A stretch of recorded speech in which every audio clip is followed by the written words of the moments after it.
जय माँ काली। क्या माँ काली स्वयं किसी भक्त के ऊपर आती हैं? अक्सर आपने देखा होगा कि कुछ लोग ज़बान निकालते हैं, झूमते हैं, चिल्लाते हैं और माँ काली के आने का दावा करते हैं। तो इसमें क्या सच्चाई है? मैं अपने अनुभव से बता रही हूँ, क्योंकि मैं माँ काली की भक्ति बचपन से करी है। मतलब मेरी माँ काली की भक्त थी, तो मैं ऑटोमेटिक माँ काली की भक्ति में जुड़ गई और 10 मुख वाले माँ काली की भक्ति की, जो कि अब जाकर मुझे पता चला कि ये महाकाली का स्वरूप है, ये श्यामा काली का स्वरूप है। मतलब अब अलग अलग स्वरूप पता चल रहे हैं कि ये माँ काली का ऐसा है, ऐसा तंत्र में करना चाहिए, ऐसा गृहस्थ में नहीं करना चाहिए। पर मैंने तो वही माँ काली को समझा जो 10 मुख वाली थी, जो मेरे घर में माँ काली के कैलेंडर के रूप में तस्वीर थी। और बचपन से लेकर अब तक मुझे ये भी याद नहीं कि मैंने कभी दूसरे भगवानों की पूजा की होगी। मैं यहाँ पर दूसरे भगवान का अनादर नहीं कर रही, अपमान नहीं कर रही। बस मैंने माँ काली के साथ जो लगाव महसूस किया, वो कभी भी मैंने दूसरे भगवानों में नहीं देखा। इसीलिए मैंने दूसरे भगवानों की तरफ कभी रुख भी नहीं किया। बस महाकाली, महाकाली, महाकाली, जो भी माँ काली का नाम मेरे ज़बान पर आता है उसको रटते गई। और मंत्रों की जानकारी भी मुझे 15-16 साल पहले हुई। पहले से मैं मंत्रों को भी नहीं जानती थी, सिर्फ माँ काली के साथ जुड़े रही, उनकी पूजा भक्ति करती थी।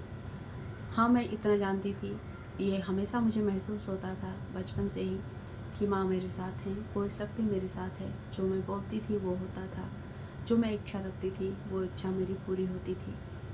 और अब जबकि मैं पूरी तरह से समझ चुकी हूँ कि ये तंत्र क्या होता है, शक्ति क्या होती है, आवेश क्या होता है, ये सब कुछ माँ काली ने मुझे सब अनुभव दिए। तो उसी के आधार पर मैं आपको बता रही हूँ कि क्या कलयुग में माँ काली किसी के शरीर पर आ सकती है? तो ये सरासर गलत बात है। किसी के भी शरीर पर माँ काली नहीं आती। माँ काली की योगिनियाँ आ सकती हैं। माँ काली की भक्ति करते हुए अगर कोई महिला मृत्यु को प्राप्त होती है और उसके अंदर मोह होता है कि वो माँ काली की तरफ पूजी जाए, जैसे कि आप देखते हैं आजकल बहुत सारी ऐसी महिलाएं हैं जो माँ काली के रूप को धारण कर अपने आप को पूजवाती हैं, यानी कि लोगों को अपने चरणों में गिराती हैं, उनकी तरह वेशभूषा रखती हैं। तो आगे चलकर ये भी महिलाएं जब मर जाएंगी तो इसी तरह से माँ काली की सिद्धि के रूप में एक भक्त को मिलेंगी। और ये सिलसिला तब तक चलता रहेगा जब तक कि मुक्ति नहीं हो जाती। और मुक्ति भी होना इसमें बहुत जटिल होता है, मुक्ति जल्दी नहीं होती है। जो व्यक्ति मोह माया के साथ माँ काली की भक्ति करते हुए मर जाता है उसकी मुक्ति नहीं होती है।